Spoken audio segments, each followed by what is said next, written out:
Boa noite, queridos. Vamos abrir as nossas Bíblias no livro do profeta Ageu, no 2º capítulo, no versículo de número 10 ao versículo de número 19. As crianças sairão nesse instante para cultuarem a Deus na sua própria linguagem. Crianças até 6 anos terão seu culto apropriado. Livro do profeta Ageu, capítulo de número 2, do versículo de número 10 até o versículo de número 19.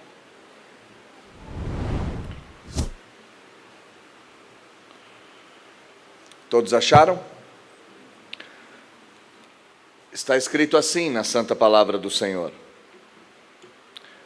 Ao 24º dia do mês nono, no 2º ano de Dario, veio a palavra do Senhor por intermédio do profeta Ageu, dizendo: Assim diz o Senhor dos Exércitos: Pergunta agora aos sacerdotes a respeito da lei.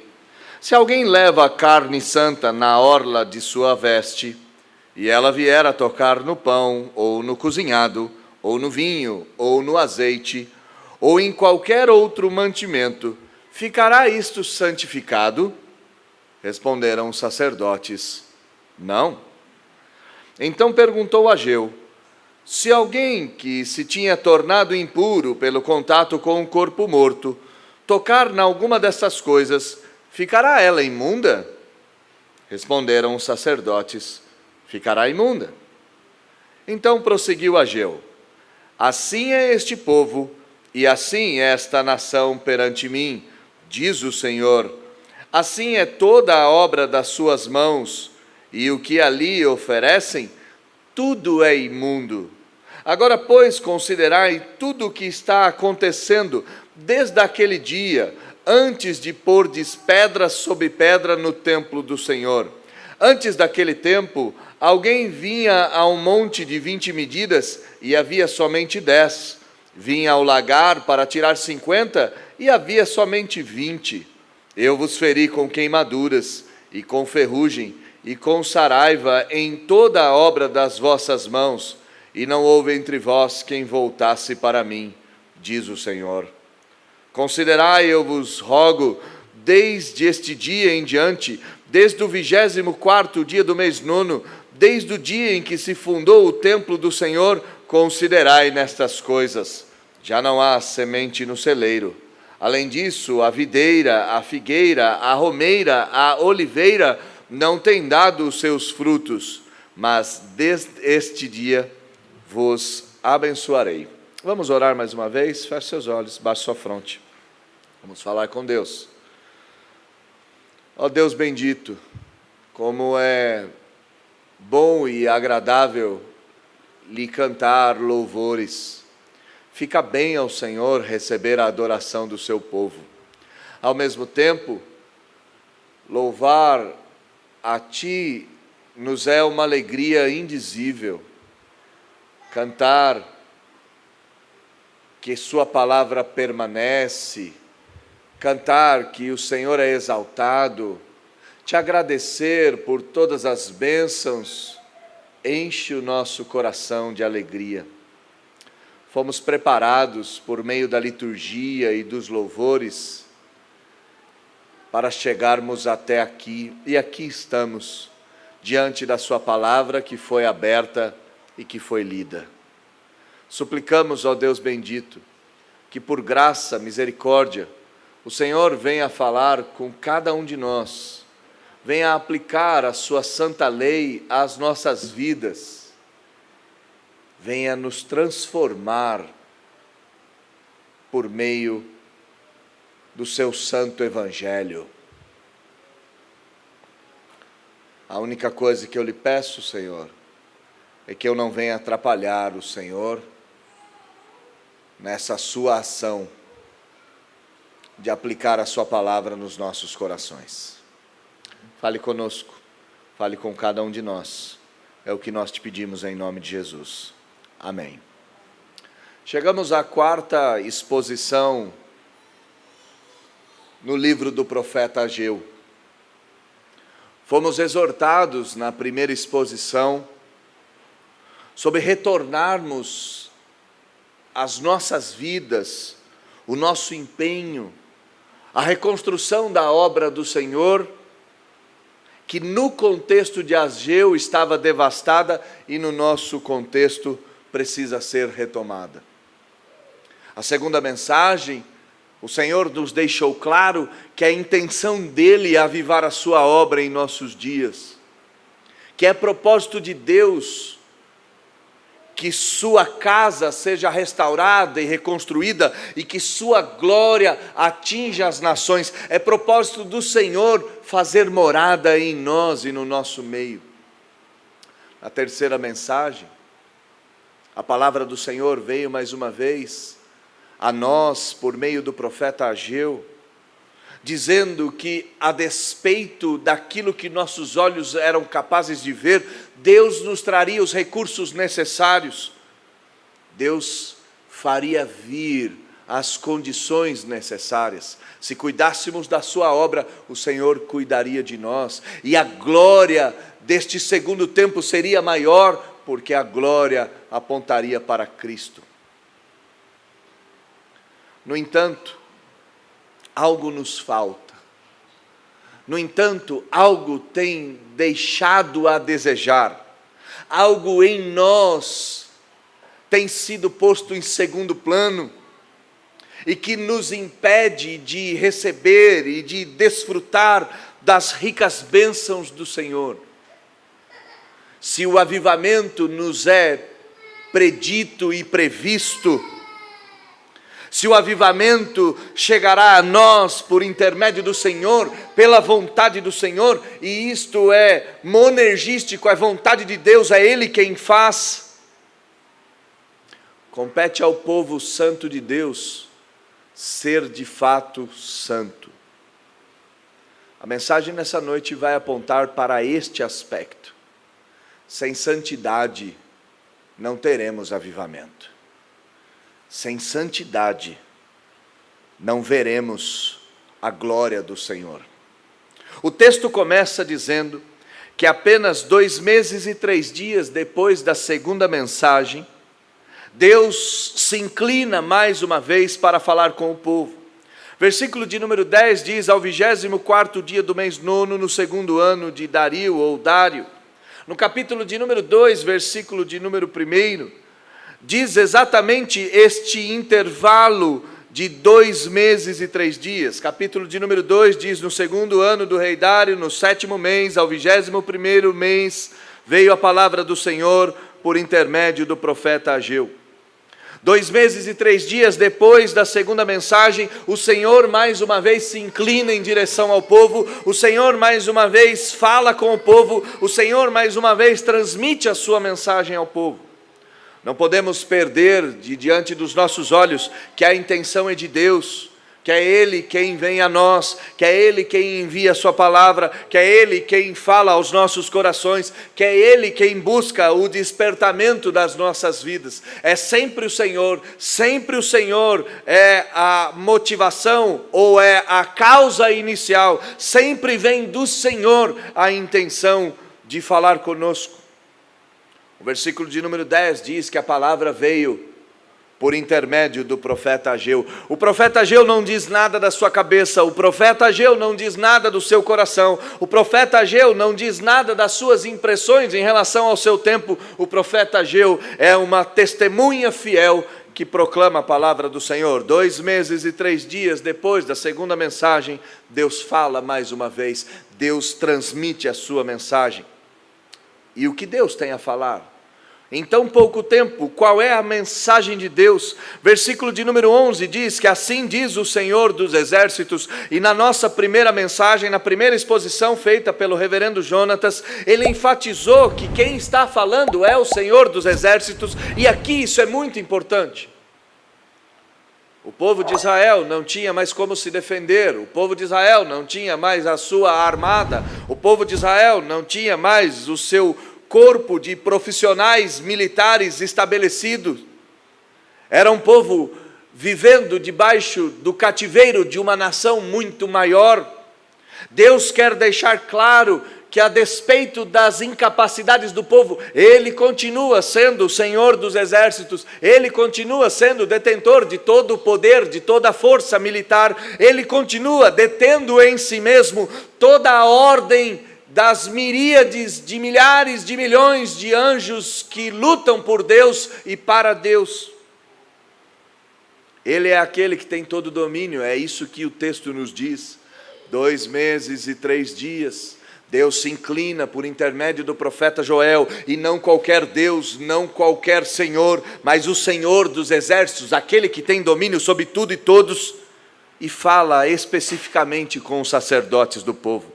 Versículo de número 11 diz que o Senhor dos exércitos manda Ageu perguntar aos sacerdotes exatamente a respeito da lei. Aqui nós temos que nos deter um pouco também. Os sacerdotes eram os responsáveis pelo culto.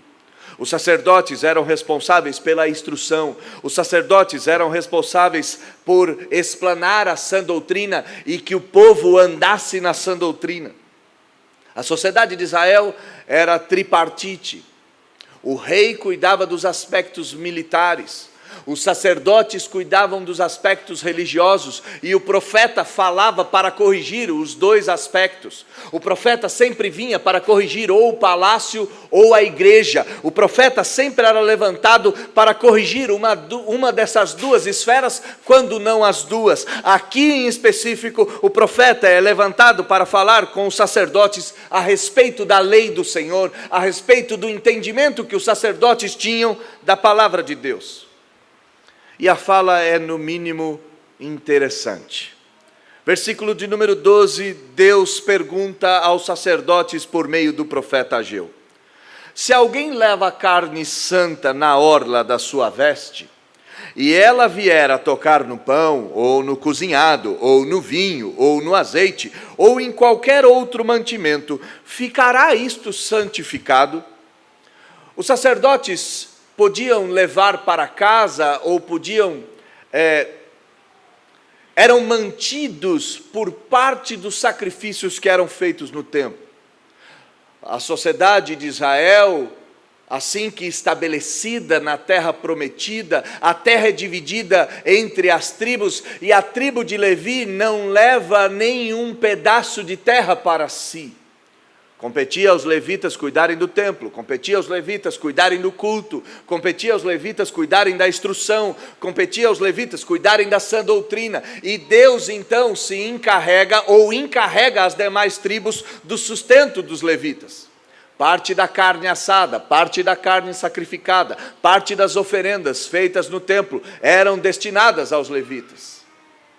Parte da carne que era dada em sacrifício a Deus era retirada para que os levitas se alimentassem. Então a ideia aqui é que parte dessa carne santa, os levitas retiravam e levavam ao seu lar, à sua casa. Se alguém leva essa carne santa na sua veste, se alguém leva parte desse sacrifício consigo, e esse sacrifício tocar no pão na hora da ceia, se esse sacrifício tocar no cozinhado, se esse sacrifício tocar no vinho, se esse sacrifício tocar no azeite, se essa carne santa colocar-se diante de qualquer outra coisa, esses outros mantimentos ficarão santificados? A resposta dos sacerdotes é direta e clara, eles dizem não. O que os sacerdotes estão respondendo é que a santidade não se transmite.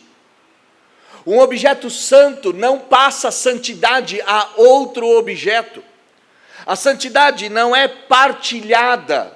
Assim como a saúde não é partilhada de alguém saudável para alguém doente, alguém santo não é capaz de transmitir a sua santidade a alguém que não é santo.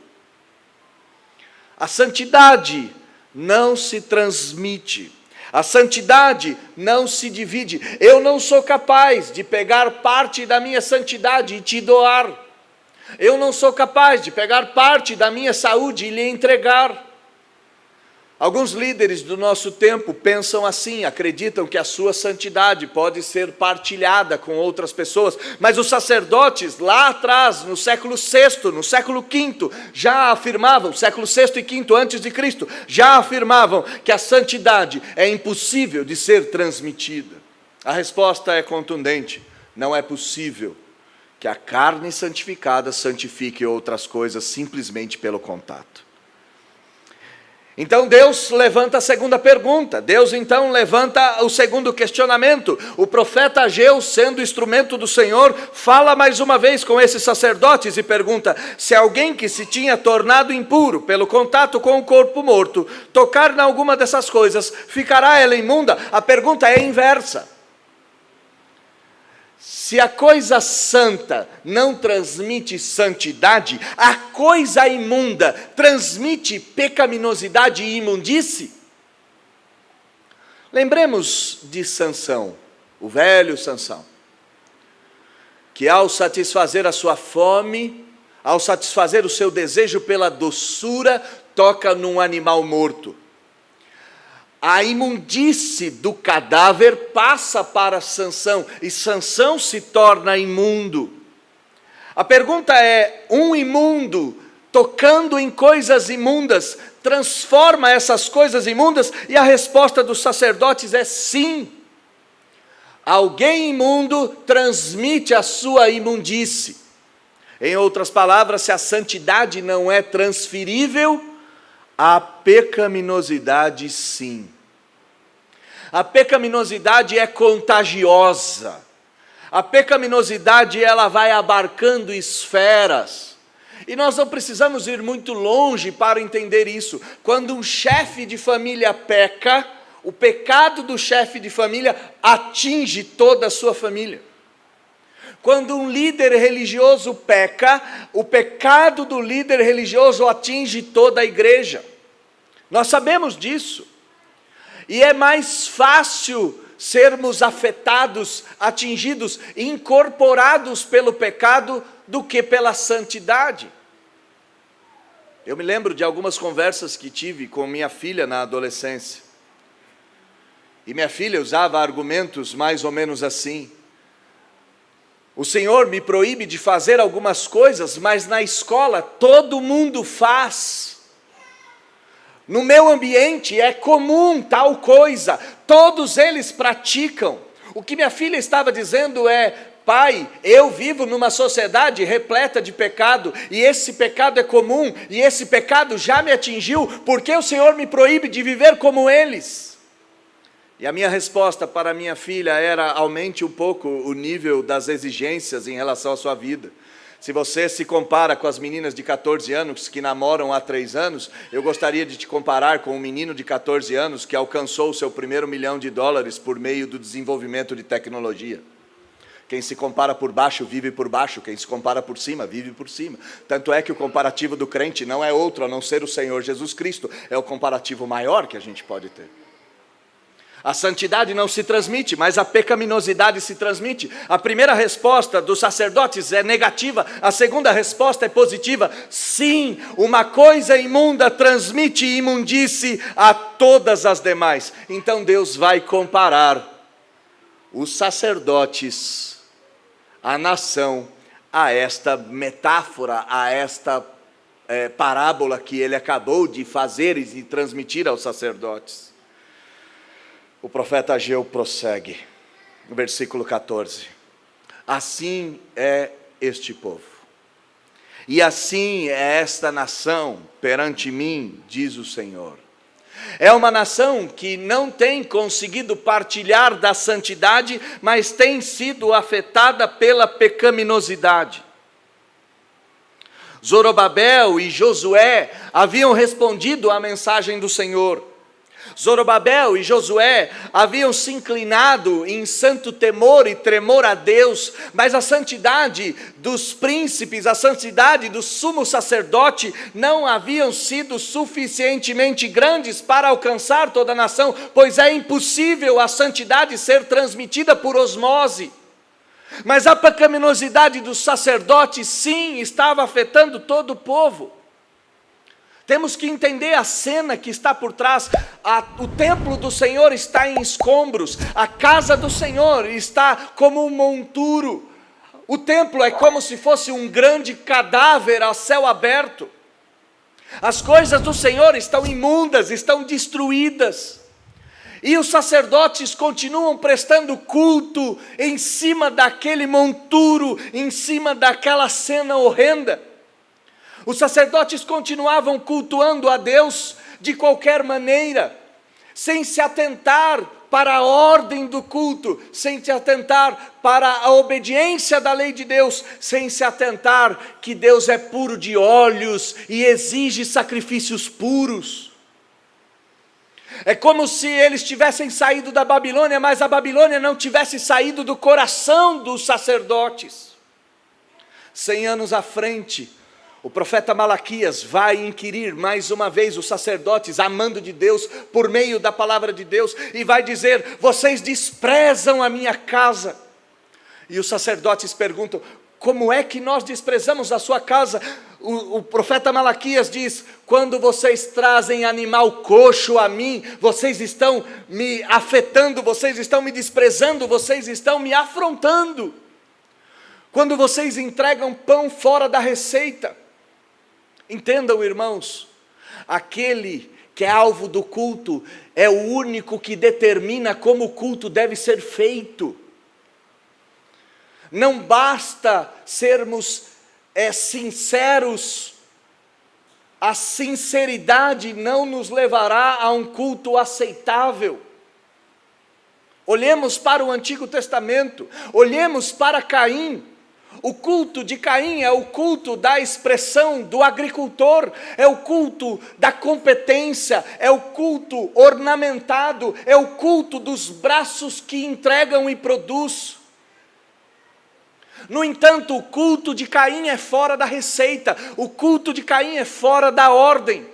Caim entrega um sacrifício de plantas, de flores, de legumes, entrega uma mesa ornamentada. Deus rejeita o sacrifício e rejeita a pessoa que entrega. Quando o culto é entregue fora da receita, Deus rejeita o culto e o cultuador. Os sumos sacerdotes estão entregando coisas que Deus não autorizou.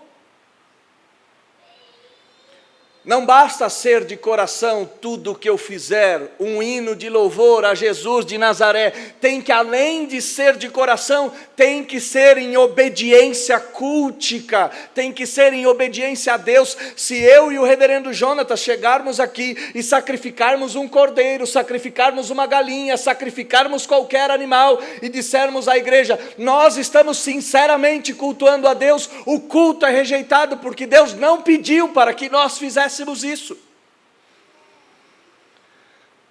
O pecado dos sacerdotes está deixando a nação imunda. A nação e a obra de suas mãos não é aceitável. Final do versículo de número 14, Deus diz: tudo que vocês oferecem é imundo.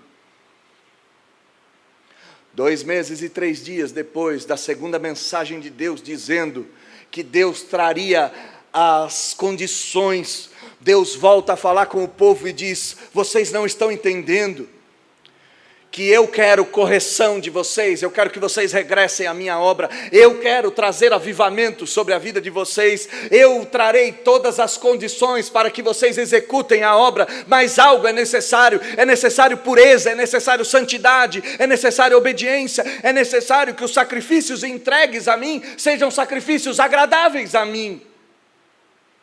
Não basta simplesmente colocarmos a mão no arado, é necessário colocar a mão no arado limpa. Não basta simplesmente entrarmos na igreja, é necessário entrarmos na igreja em santidade, em obediência, em purificação. Deus está olhando para os sacerdotes e dizendo: a imundície de vocês tem contaminado todo o povo. Então Deus propõe um exercício. E esse exercício é um exercício para a nossa realidade, sem dúvida alguma. Agora, pois, considerai tudo o que está acontecendo desde aquele dia. Olhe para trás. Deus está falando para o povo: olhe para a sua história. Olhe para a história que está perseguindo vocês. Deus está propondo que o povo tenha memória da sua própria realidade. E uma coisa é verdadeira: a única maneira de termos memória é referindo-se ou refletindo sobre a nossa história. A memória é a responsável pela gratidão. A gratidão é a única coisa que nos faz enxergar a graça. E a graça nos leva à obediência de Deus. Deus está propondo que o povo leve ou lembre-se ou traga à memória a sua própria história. E enxergue a sorte e os reveses que os acompanharam. E sorte e revés aqui, é óbvio que eu estou colocando ela entre aspas gigantes. Deus está falando para esse povo: volte no tempo em que vocês não estavam aqui. O que Deus está propondo é que o povo perceba que o cativeiro foi causado pelo pecado. Deus havia dito a esse povo: se vocês me obedecerem, eu vos abençoarei. Se vocês não me obedecerem, eu vos amaldiçoarei. O povo entra dentro da terra prometida, Deus luta pelo povo, Deus abre as portas, Deus coloca o povo naquele lugar, e Deus diz ao povo: é dever de vocês se manterem nos estatutos, é dever de vocês se manterem na doutrina, é dever de vocês se manterem santos, é dever de vocês não se contaminarem com as nações, é dever de vocês manterem o culto agradável a mim e que me glorifique, é dever de vocês cuidarem dessas coisas, manterem o depósito da fé intacto e puro. Mas se vocês se contaminarem, se vocês voltarem-se a outros deuses, se vocês me abandonarem, se vocês dormirem com a mulher infiel, se vocês cultuarem os Baals e os Baalins, se vocês apresentarem sacrifício estranho, fogo estranho no meu altar, eu pesarei a mão entre vocês, eu espalharei vocês entre as nações, eu punirei vocês, assim disse o Senhor, e foi assim que aconteceu. Deus está dizendo: o pecado de vocês não ficou impune. E pior, irmãos, quando o povo de Deus peca, o pecado é pior ainda. Quando o ímpio peca na ignorância, na sua própria morte, na sua existência pautada pelo inferno. Mas quando o crente peca com consciência, pois ele tem conhecimento do Senhor, ele sabe o que é certo e errado. É um relacionamento que transforma os nossos pecados em mais pesados ainda. O crente na igreja denuncia o pecado das nações, mas em secreto ele imita as nações, reproduzindo o pecado. E nós não podemos nos enganar que ou os nossos pecados serão castigados no nosso próprio lombo por toda a eternidade, ou nossos pecados serão expiados nos lombos de Jesus, e assim purificados, pois todo pecado será condenado, todo pecado será expiado.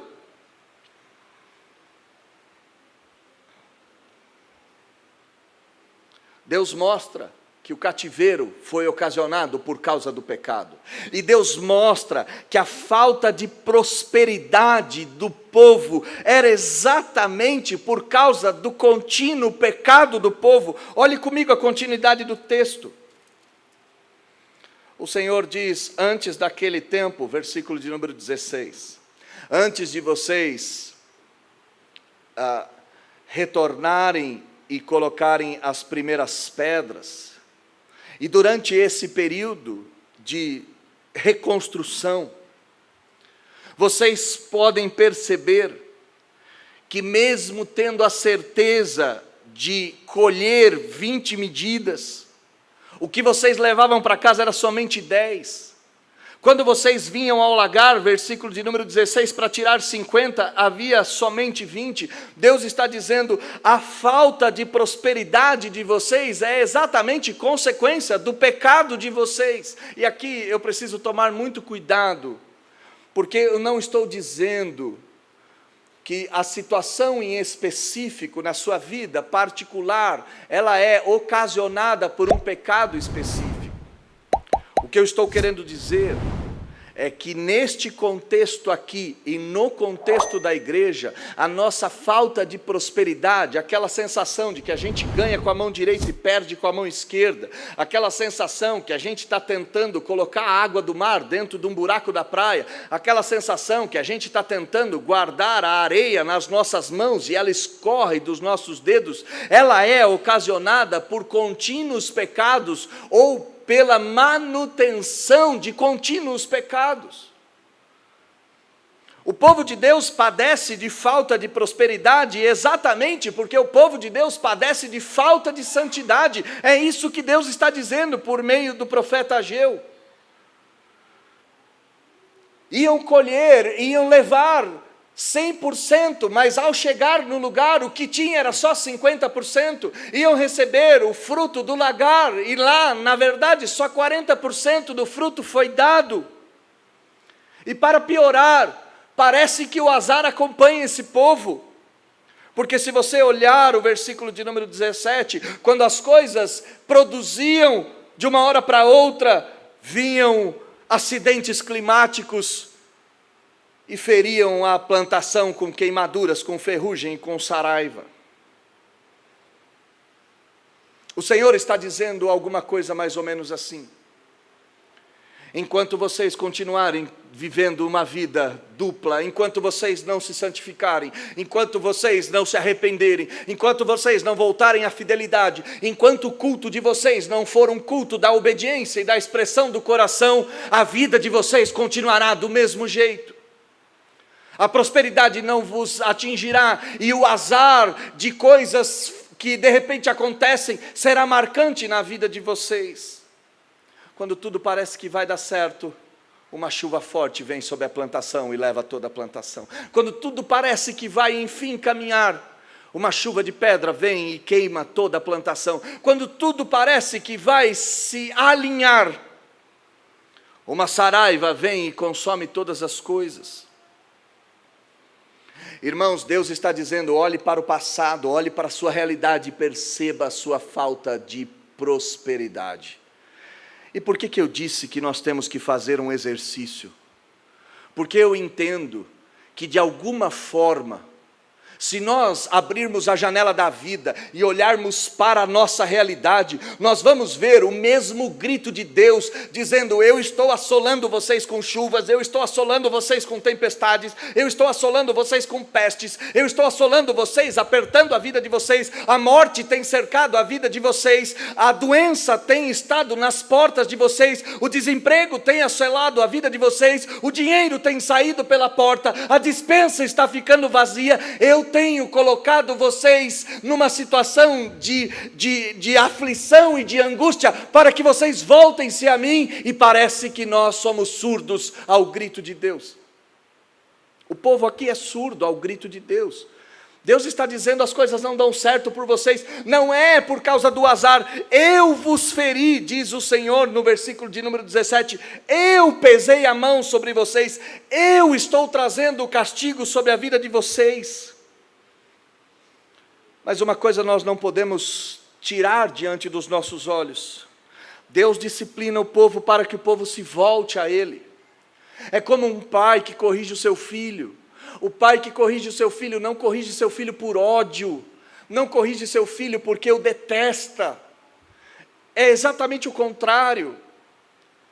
Os pais poderão entender isso de forma muito clara. Seu filho começa a crescer.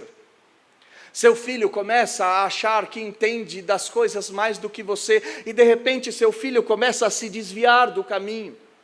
A primeira coisa que o pai faz é chamar o filho para correção, corrigir o filho, discipliná-lo e dizer: filho louco, a sua atitude vai trazer desgraça à sua própria vida, desgraça à vida da sua mãe, desgraça à vida do seu pai, desgraça à vida dos seus irmãos. Volte-se ao caminho do Senhor, pois senão as coisas ficarão mais difíceis. E o que o pai faz? Corta a mesada, tira o carro, tira da escola particular, tira do videogame, tira da televisão, tira do YouTube, tira do WhatsApp. O pai vai cerceando, vai cercando esse filho, na esperança de que os olhos desse filho abram e ele perceba a loucura que está fazendo. Deus está fazendo a mesma coisa com o povo em Ageu, e eu ouso a dizer que Deus está fazendo a mesma coisa conosco.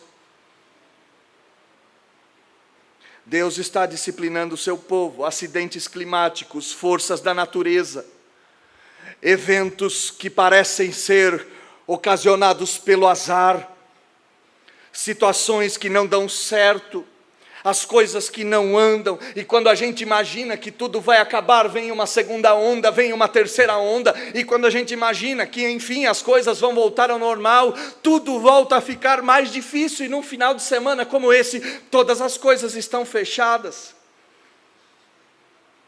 Deus fez assim com o Egito, nós não podemos esquecer do passado. Deus fez assim com o Faraó. Deus enviava uma praga para que Faraó se arrependesse e voltasse atrás. No entanto, Faraó se mantinha obstinado. Faraó se mantinha na sua posição de arrogância e dizia: o Senhor pode fazer o que fizer, o Senhor pode trazer o que quiser, mas Israel não sairá daqui. Os crentes devem se atentar ao grito de Deus espalhado na sociedade. Os crentes devem perceber o quadro que Deus está pintando nos nossos dias. Mas volte ao texto. O objetivo de Deus é que o povo volte-se a Ele. Versículo de número 17: eu pesei a mão para que vocês voltassem para mim. Deus castigou o povo para que o povo retornasse à sanidade, retornasse a Deus. O objetivo da disciplina é sempre a correção do faltoso, o objetivo da disciplina é sempre a purificação do faltoso. Entretanto, o povo não voltou ao Senhor. Entretanto, o povo não voltou-se ao Senhor de todo o coração. Entre vós não houve quem voltasse a mim. Irmãos queridos, o que mais nós estamos esperando acontecer? O que mais nós estamos esperando acontecer para acertarmos a nossa vida diante de Deus e diante do próximo? O que mais nós estamos esperando acontecer para sermos santos de uma vez por todas? O que mais nós estamos esperando acontecer para apresentar um culto agradável a Deus? O que mais nós estamos esperando acontecer para entrarmos na igreja em santidade? Não chegarmos aqui esbaforidos, preocupados, mas chegarmos aqui cantando alegres hinos de louvor. O que mais nós estamos esperando acontecer para que nós nos voltemos ao Senhor? Considerai, eu vos rogo. Versículo de número 18, talvez seja o versículo mais emocionante de toda essa perícope. Deus está dizendo: considerem, eu vos imploro. É óbvio que Deus não precisa implorar para ninguém, é óbvio que Deus não precisa pedir nada para ninguém. Ele é soberano, Ele é Senhor, Ele é maravilhoso. E às vezes a linguagem do Senhor tem que ser essa linguagem emocional. Deus dizendo: acordem pelo amor de Deus.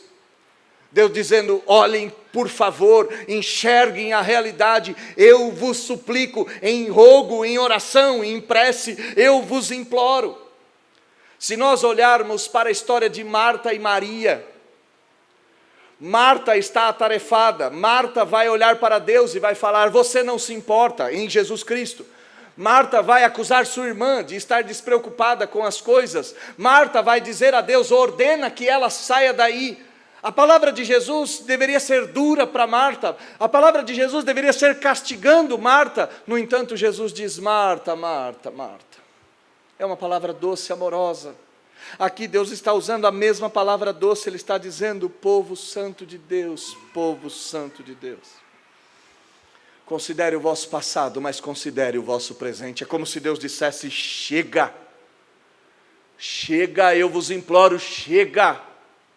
Há um limite para todas as coisas, chega.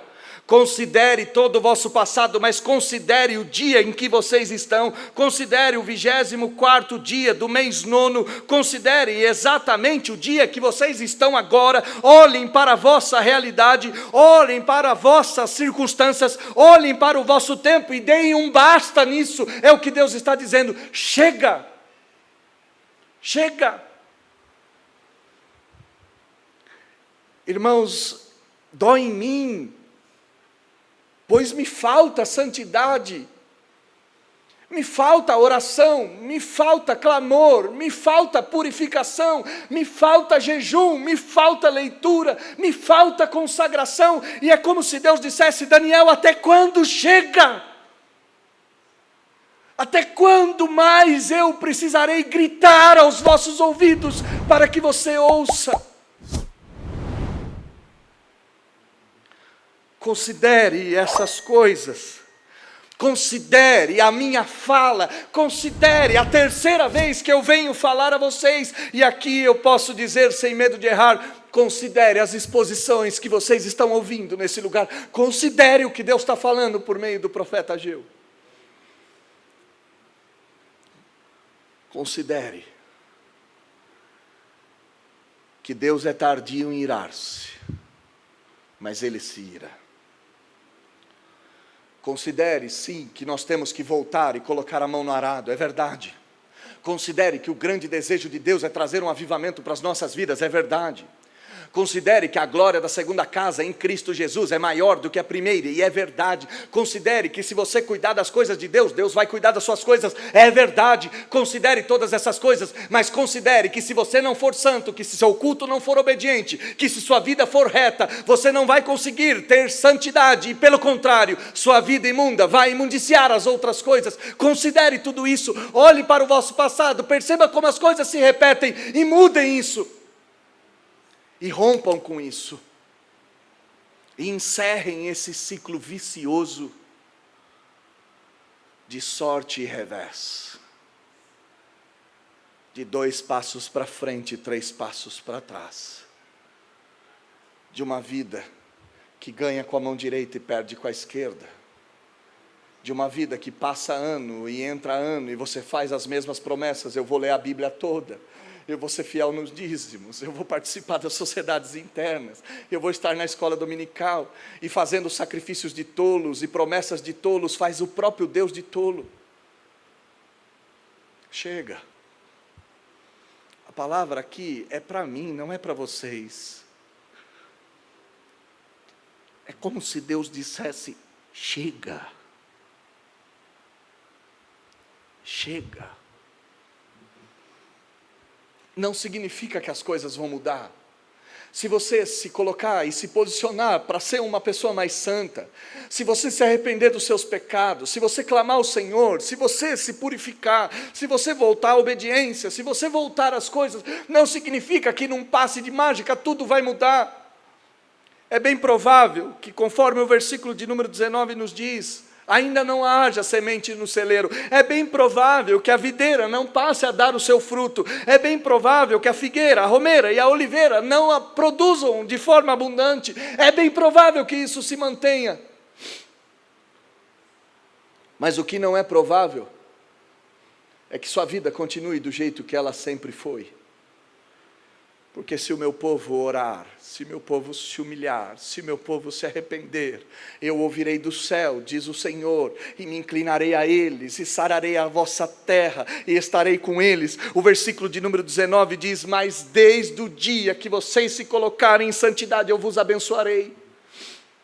2 meses e 3 dias depois, Deus diz: não basta só voltar ao trabalho, tem que voltar a me obedecer. Não basta só confiar que eu vou trazer os recursos, tem que voltar a ser santo.